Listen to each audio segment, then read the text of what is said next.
Chapitre 2. L'instructeur divin. Ce qui distingue la Gita des autres grands livres religieux du monde, c'est qu'elle n'est pas une œuvre isolée qui se suffit à elle-même, fruit de la vie spirituelle d'une personnalité créatrice telle que le Christ, Mahomet ou le Bouddha, ou d'une époque de pure recherche spirituelle, comme le sont les Védas et les Upanishads. Elle est donnée comme un épisode de l'histoire épique des nations et des hommes, de leurs guerres et de leurs exploits, et elle naît d'une crise momentanée de l'âme d'un de ses principaux personnages en face de l'action suprême de sa vie. Action terrible, violente et sanguinaire, au moment où il doit soit reculer définitivement devant elle, soit la perpétrer jusqu'à son inexorable accomplissement. Il importe peu de savoir si oui ou non, comme la critique moderne le suppose, la Gita est un ouvrage postérieur inséré par son auteur dans le corps du Mahabharata, dans le but de revêtir son enseignement de l'autorité et de la popularité de cette grande épopée nationale. Il me semble qu'il y a de fortes raisons contre cette hypothèse, en faveur de laquelle les preuves, tant intrinsèques qu'extrinsèques, sont d'ailleurs pauvres et insuffisantes au dernier point. Mais même si elles étaient valables, le fait n'en resterait pas moins que l'auteur a non seulement pris la peine d'entrelacer inextricablement son ouvrage dans le tissu du grand poème, mais qu'il prend encore soin à plusieurs reprises de nous rappeler la situation de fait d'où son enseignement est né.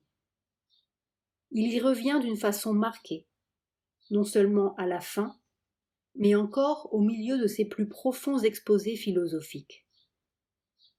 Il faut nous rendre à l'insistance de l'auteur et reconnaître l'importance de cette préoccupation répétée du maître et du disciple. C'est pourquoi l'enseignement de la Gita doit être regardé non simplement sous le jour d'une philosophie spiritualiste ou une doctrine éthique générale,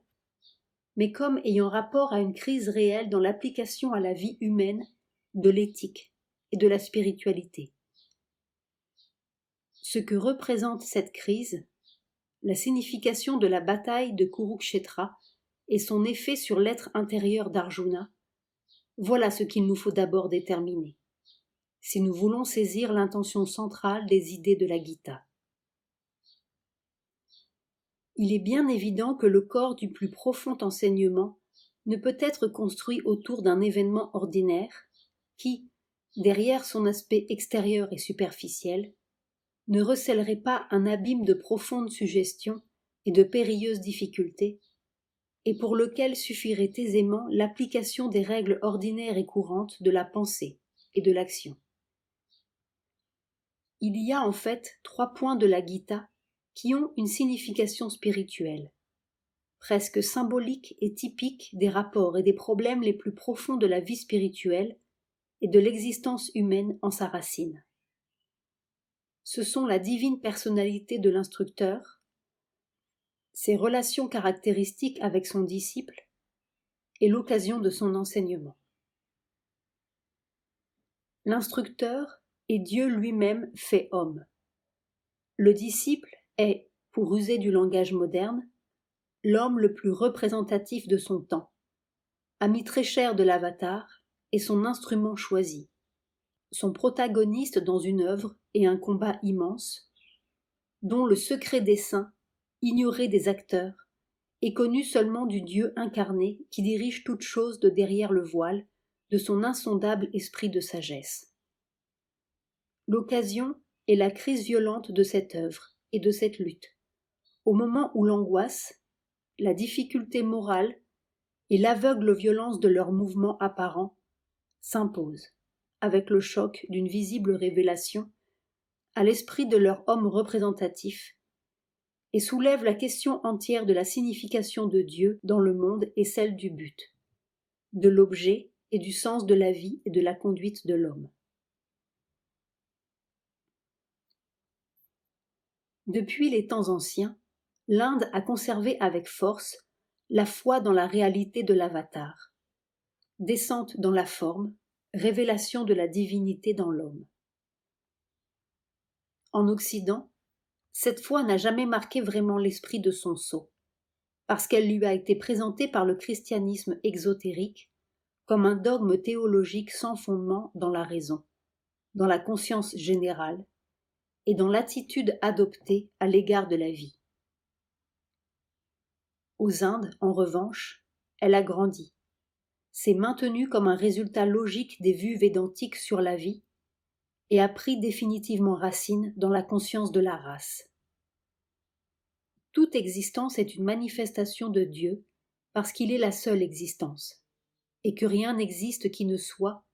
ou une figure réelle ou une image de cette unique réalité. C'est pourquoi tout être conscient est en partie ou d'une certaine manière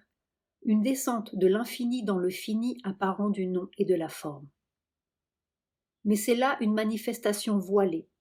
et il y a bien des degrés entre l'être suprême, Parabhava, du divin,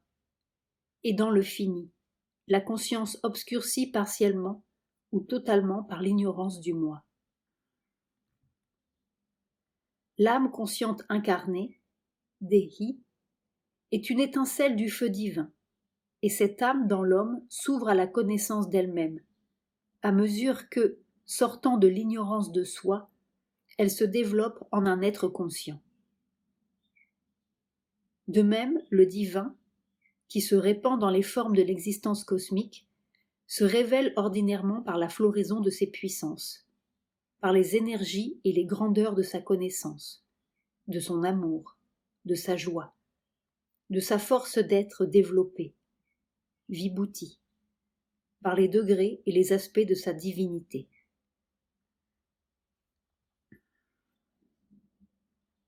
Mais lorsque le divin, dans sa conscience et son pouvoir, assume la forme humaine avec le mode d'action humain, et ne possède pas seulement cette forme par ses puissances et ses grandeurs, par certains degrés et par certains aspects de lui-même, mais par son éternelle connaissance de soi, quand ce qui ne naît point se connaît et agit selon la structure de l'être mental et sous les apparences de la naissance, alors est atteint le summum de la manifestation conditionnée. Et c'est la pleine et consciente descente de la divinité. C'est l'avatar. La forme vishnouite du védantisme, celle qui a mis le plus fort accent sur cette notion, exprime cette relation du Dieu dans l'homme à l'homme en Dieu par la double image de Nara-Narayana qui est associée historiquement à l'origine d'une école religieuse très semblable en ses doctrines à l'enseignement de la Gita. Nara est l'âme humaine qui, éternellement compagne du divin, ne se trouve elle-même que lorsqu'elle s'éveille à cette relation et lorsqu'elle commence, comme dirait la Gita, à vivre en Dieu. Narayana est l'âme divine, toujours présente dans notre humanité, le guide, l'ami et le soutien secret de l'être humain, le Seigneur qui habite le cœur des créatures de la Gita. Quand en nous, le rideau de ce sanctuaire intime est ouvert, et que l'homme parle à Dieu face à face, qu'il entend la voix divine, qu'il reçoit la divine lumière, qu'il agit par la puissance divine, alors devient possible la montée suprême, hors de la naissance, dans l'éternel, de l'être conscient humain incarné. Il devient capable de demeurer en Dieu et d'abandonner en lui sa conscience propre totale, ce que la Gita proclame être le meilleur et le plus profond secret des choses, Uttaman Rahasiyam. Lorsque cette éternelle conscience divine, toujours présente dans tout être humain, ce Dieu dans l'homme, prend partiellement, note, Caitanya, l'avatar de Nadiya, et dit avoir été ainsi, partiellement et de temps à autre, habité par la conscience et la puissance divine. Ou totalement, possession de la conscience humaine, et devient, sous une forme humaine visible, le guide, l'instructeur, et le conducteur du monde, non comme dans le cas de ceux qui, vivant très humainement, perçoivent pourtant quelque chose du pouvoir, de la lumière ou de l'amour de la divine gnose qui les anime et les conduit, mais agissant du sein même de cette divine gnose, directement de sa force et de sa plénitude centrale, alors nous sommes évidemment en présence de l'avatar. La divinité intérieure est l'éternel avatar dans l'homme. La manifestation humaine en est le signe et le développement dans le monde extérieur. Quand nous comprenons de cette manière la notion d'avatar, nous nous rendons compte de l'importance secondaire qu'a l'apparence des choses en ce qui concerne tant l'enseignement de la Gita, notre présent objet, que la vie spirituelle en général. Une controverse comme celle qui a passionné les esprits en Europe sur l'historicité du Christ paraîtrait tout à fait oiseuse à un hindou à tendance spirituelle. Il accorderait à cette question une importance historique considérable, mais à peine la moindre importance religieuse, car somme toute, qu'importe qu'un certain Jésus, fils du charpentier Joseph, soit réellement né à Nazareth ou Bethléem, qu'il ait vécu, enseigné et ait été mis à mort sous une accusation, fondée ou inventée, de sédition, du moment que nous pouvons connaître par l'expérience spirituelle le Christ intérieur, vivre éclairé par la lumière de son enseignement et échapper au joug de la loi naturelle par cette réconciliation de l'homme avec Dieu que symbolise la crucifixion. Si le Christ, Dieu fait homme, vit dans notre être spirituel, il semble de peu d'importance qu'un fils de Marie ait vécu physiquement, ait souffert et soit mort en Judée. Ainsi, de même le Krishna qui importe pour nous est l'incarnation éternelle du divin, et non l'homme historique qui enseigna et conduisit les hommes. Puisque c'est le noyau de la pensée de la Gita que nous cherchons, nous n'avons donc qu'à nous occuper de la signification spirituelle de l'homme-dieu Krishna du Mahabharata, qui nous est présenté comme l'instructeur d'Arjuna sur le champ de bataille de Kurukshetra. Le Krishna historique, sans aucun doute, a existé. Nous rencontrons son nom pour la première fois dans la Khandogya Upanishad. Tout ce que nous en pouvons conclure à son sujet est qu'il était très connu dans la tradition spirituelle comme un de ceux qui connaissaient le Brahman. Il était même si célèbre dans sa personnalité et dans les circonstances de sa vie qu'il suffisait de mentionner Krishna, fils de Devaki, sa mère, pour que chacun sût de qui l'on parlait. Dans la même Upanishad, il est fait mention du roi Dhritarashtra, fils de Visitravirya. Et puisque la tradition associait ces deux noms de si près qu'ils sont ceux de deux des personnages principaux du Mahabharata, nous pouvons en conclure avec juste raison qu'ils furent réellement contemporains et que l'épopée traite, dans une grande mesure, de personnages historiques et aussi d'un événement historique, la guerre du Kurukshetra, fortement imprimée dans la mémoire de la race. Nous savons aussi que Krishna et Arjuna furent l'objet d'un culte religieux dans les siècles pré-chrétiens, et il y a quelques raisons de supposer qu'ils furent ainsi en rapport avec une tradition religieuse et philosophique, dont la Gita pourrait avoir pris nombre de ses éléments, et où elle pourrait même avoir trouvé le principe de sa synthèse de la connaissance, de la dévotion et de l'action. Et peut-être le Krishna humain fut-il le fondateur, le restaurateur, ou au moins l'un des premiers maîtres de cette école. La Gita peut bien représenter, malgré sa rédaction plus tardive, le prolongement de l'enseignement de Krishna dans la pensée hindoue. Et il est très possible que le lien de cet enseignement avec le Krishna historique, avec Arjuna et avec la guerre de Kurukshetra, soit quelque chose de plus qu'une fiction littéraire. Dans le Mahabharata, Krishna est représenté à la fois comme personnage historique et comme avatar. Le culte qu'on lui rendait, et sa nature d'avatar, devait pour cette raison être solidement établi dès l'époque. Apparemment entre le 5e et le 1er siècle avant Jésus-Christ, où l'antique histoire et poème, la tradition épique des Bharata prit sa forme actuelle. Nous trouvons aussi dans ce poème une allusion à l'histoire, ou la légende de la jeunesse de l'Avatar à Vrindavan. Histoire ou légende qui fut développée par les Puranas en un intense et puissant symbole spirituel, et qui, sous cette forme, exerça une si profonde influence sur la pensée religieuse de l'Inde. Nous possédons aussi, dans le Harivansha, un récit de la vie de Krishna, évidemment très légendaire, qui a peut-être été à l'origine des récits des Puranas.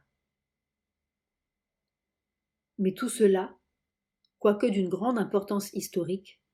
n'en a aucune pour notre but actuel. Nous ne nous occupons que de la figure de l'instructeur divin telle que nous la propose la Gita et du pouvoir qu'il y représente dans l'illumination spirituelle de l'être humain. La Gita accepte la notion de l'avatar humain, car le Seigneur affirme la manifestation répétée, voire même constante, du divin dans l'humanité, chaque fois que lui, l'Éternel sans naissance, par les voies de sa Maya, par le pouvoir de son infinie conscience de revêtir en apparence des formes finies, assume les conditions du devenir, que nous appelons naissance. Toutefois, ce n'est pas sur cette incarnation que la Gita insiste, mais sur le divin transcendant, cosmique et intérieur, sur le principe de toute chose, le maître de l'univers, et sur la divinité secrète dans l'homme. C'est de cette divinité intime qu'entend parler la Gita, quand elle dit de ceux qui, au cours de leur ascèse, se livrent à d'excessives austérités assouriques, qu'ils offensent le Dieu intérieur, ou quand elle mentionne le péché de ceux qui méprisent le divin logé dans le corps humain, ou encore quand elle dit que cette divinité détruit notre ignorance par la lampe flamboyante de la connaissance. C'est donc l'éternel avatar, le Dieu dans l'homme, la divine conscience toujours présente dans l'être humain, qui, manifestée sous une forme visible, parle dans la Gita à l'âme humaine, illumine la signification de la vie et le secret de l'action divine, et donne à l'âme, à l'heure où elle est mise face à face avec le douloureux mystère du monde, la lumière de la connaissance et de la direction divine, en même temps que le mot rassurant et fortifiant du maître de l'existence. C'est cela que la conscience religieuse indienne cherche à rendre intime, sous une forme quelconque, que ce soit par une image humaine symbolique, élevée sur les autels de ses temples, ou par le culte de ses avatars, ou encore par la dévotion à l'égard du gourou humain, par qui se fait entendre la voix de l'unique instructeur universel. Par toutes ces formes, elle s'efforce d'éveiller à cette voix intérieure, de dévoiler cette forme du sans-forme et de mettre face à face avec le divin manifeste en sa puissance, son amour et sa connaissance.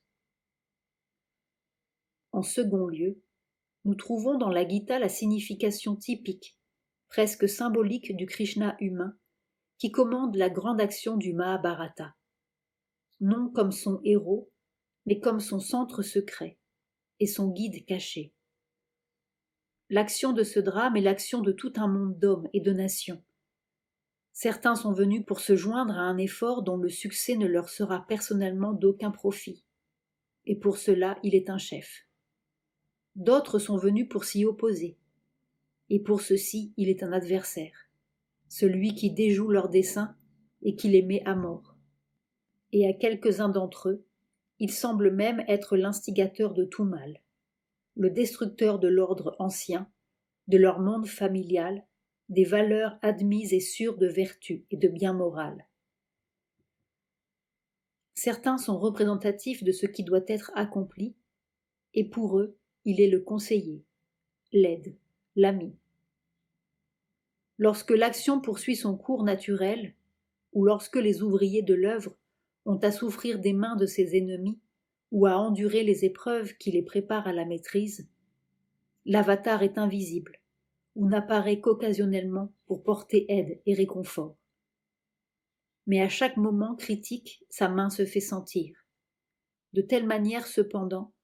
que chacun s'imagine être le protagoniste, et que même Arjuna, son meilleur ami, son principal instrument, ne se rend pas compte qu'il n'est qu'un instrument, et qu'il confesse enfin que jusqu'alors, il ne connaissait pas réellement son divin ami. Il a reçu le conseil de sa sagesse et l'aide de sa puissance. Il l'a aimé et en a été aimé. Il l'a même adoré, sans comprendre sa divine nature. Mais il a été dirigé comme tous les autres par l'intermédiaire de son propre égoïsme. Et conseil, aide et direction lui furent donnés dans le langage de l'ignorance et furent reçus par lui avec les pensées de l'ignorance. Jusqu'au moment où toutes choses ont été poussées jusqu'à cette terrible issue qu'est le combat sur le champ de Kurukshetra, où enfin l'avatar se tient, non encore comme un combattant, mais comme le conducteur du char de guerre qui porte le destin de la lutte. Jusqu'à ce moment-là, il ne s'est pas encore révélé, même à ceux qu'il a choisis. Ainsi, la figure de Krishna devient, pour ainsi dire, le symbole de la manière dont le divin agit avec l'humanité. Par notre égoïsme et notre ignorance, nous sommes mus, tout en gardant l'illusion que nous sommes, nous-mêmes, les auteurs de notre œuvre et en nous vantant d'être la vraie cause du résultat obtenu. Ce qui nous meut, nous ne faisons que l'entrevoir accidentellement comme une source vague et parfois humaine et terrestre de connaissances, d'aspiration, de force, comme quelques principes de lumière et de puissance, que nous reconnaissons et adorons sans savoir ce qu'il est, jusqu'au moment où naît l'occasion qui nous force à nous arrêter devant le voile. Et l'action où se meut la figure divine, c'est toute la vaste action de l'homme dans la vie, non seulement dans la vie intérieure, mais tout le cours obscur du monde que nous ne pouvons juger que par le demi-jour de la raison humaine, projetant sa lumière indistincte devant chacun de nos pas incertains. C'est le trait caractéristique de la Gita, que ce soit le point culminant d'une telle action qui donne lieu à l'enseignement et confère cette importance et ce hardi relief à l'évangile de l'action, qu'elle énonce avec une insistance et une force que nous ne trouvons pas dans les autres écritures hindoues. Non seulement dans la Gita, mais encore dans d'autres passages du Mahabharata, Krishna insiste sur la nécessité de l'action. Mais c'est ici qu'il en dévoile le secret et qu'il révèle la divinité qui commande à nos œuvres. Le lien symbolique de compagnon qui unit Arjuna à Krishna, l'âme humaine à l'âme divine, est exprimé ailleurs dans la pensée hindoue. Par le voyage au ciel d'Indra et de Kutsa, assis dans le même char, par l'image des deux oiseaux sur le même arbre dans les Upanishads, par les figures jumelles de Nara et de Narayana, les voyants qui pratiquent ensemble la tapasya pour atteindre la connaissance. Mais ces trois paraboles ont pour but de rendre sensible l'idée que c'est dans la connaissance divine que toute action atteint son point le plus haut, tandis qu'ici, au contraire, c'est l'action qui conduit à cette connaissance, et c'est au cours de l'action que Dieu se présente comme celui qui sait. Arjuna et Krishna, cet humain et ce divin, sont ensemble non point comme deux voyants dans un paisible ermitage de méditation, mais sur le char de guerre, l'un comme combattant et l'autre comme conducteur, au milieu des clameurs de la bataille et du fracas des armes. C'est pourquoi l'instructeur de la Gita n'est pas seulement le Dieu incarné qui se révèle par les paroles de sagesse, mais aussi le Dieu incarné qui meut tout notre monde d'action, par lequel et pour lequel toute notre humanité existe, et lutte, et travaille, et vers lequel toute vie humaine marche et progresse. Il est le maître secret des œuvres, et du sacrifice. Il est l'ami du genre humain.